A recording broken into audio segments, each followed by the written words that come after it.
नमस्कार दोस्तों, बहुत बहुत स्वागत है आपका। आज हमारा चर्चा का विषय है बॉन्ड्स, जो कि कैनरा बैंक ने कुछ बॉन्ड्स को इशू किया है जो कि एफडी से भी बेहतर हैं। नॉर्मली एफडी को बहुत सिक्योर माना जाता है, सबसे सिक्योर इन्वेस्टमेंट के रूप में एफडी को देखा जाता है। तो इन्हीं बॉन्ड्स के बारे में हम चर्चा करेंगे जो कि एफडी से भी काफी अच्छा रिटर्न देते हैं। चलिए इन्हीं पे हम चर्चा करते हैं। तो सबसे पहले जो बॉन्ड इशू किया है कैनरा बैंक ने, उसका नाम है फ्लोटिंग रेट सेविंग बॉन्ड। दूसरा बॉन्ड है सेवरेजिन गोल्डन बॉन्ड। इन बॉन्ड्स की अगर हम विशेषता जाने तो ये बॉन्ड काफी अच्छा रिटर्न देंगे एज कम्पेयर टू एफडी। तो चलिए डिटेल में जानते हैं। फर्स्ट ऑफ ऑल हम डिस्कस करेंगे floating rate security bonds. Floating rate security bonds की एलिजिबिलिटी हम जान लेते हैं। रेजिडेंट ऑफ इंडिया इस बॉन्ड को परचेज कर सकता है। कोई भी इंडिविजुअल कैपेसिटी या फिर इंडिविजुअल कैपेसिटी और जॉइंटली दोनों ही इसको परचेज कर सकते हैं। एनी वन और सर्वाइवर बेसिस कोई भी इस बॉन्ड को परचेज कर सकता है। अगर हम माइनर की बात करें तो father mother and legal guardian इस बॉन्ड को परचेज कर सकते हैं। HUF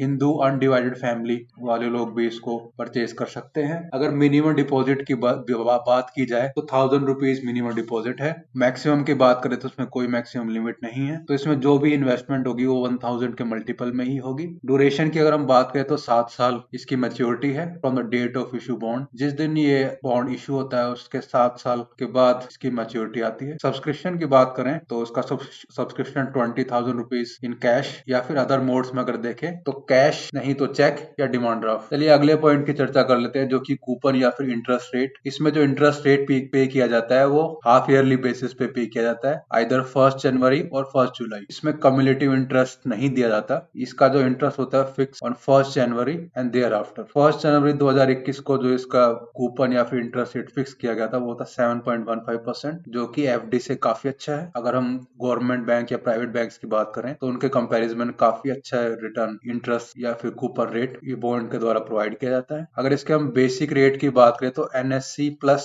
35 बेसिक पॉइंट्स इसमें आप ऐड कर लीजिए। इसके बेसिस पे इसका कूपन या फिर इंटरेस्ट रेट कैलकुलेट किया जाता है। अगला पॉइंट हम चर्चा करते हैं टैक्सेबिलिटी। हाँ, इस बॉन्ड से जो भी आपकी अर्निंग होगी वो टैक्सेबल होगी। TDS इसमें ऑटोमेटिकली डिडक्ट कर लिया जाएगा। इसमें नॉमिनेशन फैसिलिटी अवेलेबल है। सोलो या फिर ऑल जॉइंट होल्डर्स इसमें नॉमिनेट कर सकते हैं टू एनीवन। अगर हम प्री मेच्योर क्लोजर की बात करें तो प्री मेच्योर क्लोजर फैसिलिटी इसमें अवेलेबल है एज पर द गाइडलाइंस और schemes by Canara bank. Next point is bond transferable. तो ये बॉन्ड ट्रांसफरेबल होते हैं लेकिन ओनली टू नॉमिनी और लीगल हायर। इन केस जो बॉन्ड धारक है उसकी डेथ हो जाती है तो उस केस में इसको ट्रांसफर किया जा सकता है। अगले पॉइंट की चर्चा करते हैं जो कि bond not traded in stock exchange. तो ये स्टॉक मार्केट में लिस्टेड नहीं है। अब दूसरे बॉन्ड की हम चर्चा कर लेते हैं जो कि सेवरेजिन गोल्ड बॉन्ड है। इस बॉन्ड के हम एलिजिबिलिटी क्राइटेरिया अगर चेक करें तो रेजिडेंट इन इंडिया इस बॉन्ड को परचेज कर सकते हैं। इंडिविजुअल कैपेसिटी, माइनर केस में guardian, trust and charitable institution इसको बाय कर सकते हैं। HUF and universities. एक जो मेन इंपॉर्टेंट पॉइंट है जो इसमें याद रखना है कि पैन कार्ड देना मैंडेटरी है।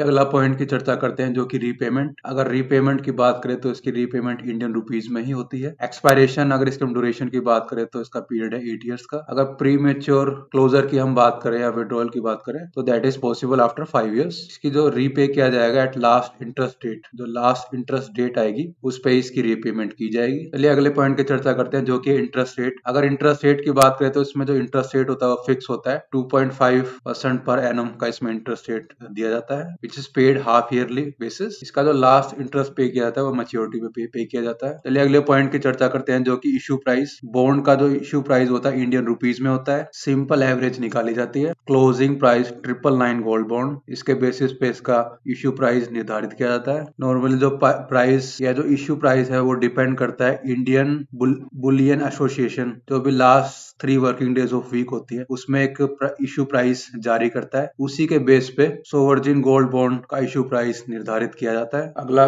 पॉइंट है टैक्स बेनिफिट्स। इन बॉन्ड से जितना भी इंटरेस्ट मिलता है वो सारा टैक्सेबल होता है as per the income tax act. CGs exempted in redemption. इन बॉन्ड्स को भी ट्रांसफर किया जा सकता है। बॉन्ड्स में सबसे बड़ा बेनिफिट मिलता है लॉन्ग टर्म कैपिटल गेन का। लॉन्ग टर्म कैपिटल गेन में इंडेक्सेशन बेनिफिट्स प्रोवाइड किए जाते हैं। अगले पॉइंट की चर्चा करते हैं जो कि है सब्सक्रिप्शन लिमिट। ये जो बॉन्ड होते हैं इनको डिनोमिनेशन में इशू किया जाता है। इसकी जो मिनिमम क्वांटिटी रहती है वो होती है 1 ग्राम और जो मैक्सिमम क्वांटिटी रहती है तो दैट इज 4 kg। ये एप्लीकेबल होती है इंडिविजुअल और HUF के लिए। इन केस ऑफ ट्रस्ट तो उनके लिए 20 kg मैक्सिमम लिमिट है। चलिए अगले बेनिफिट की चर्चा कर लेते हैं जो कि बॉन्ड कन्वर्टेड इनटू डीमैट। इसे इसे डीमैट में कन्वर्ट किया जा सकता है और इजीली हम इसको ऑनलाइन ट्रैक कर सकते हैं। Next point is we can take collateral security loan for this. दोस्तों इस वीडियो में हमने जाना floating rate saving bond and sovereign gold bonds के बारे में। दोनों ही काफी अच्छे हैं। जो लोग एफडी का अल्टरनेटिव ढूंढ रहे हैं उनके लिए एक बेस्ट ऑप्शन है। जो लोग एफडी के साथ नहीं जाना चाहते वो फ्लोटिंग रेट सेविंग बॉन्ड या फिर सोवरजिन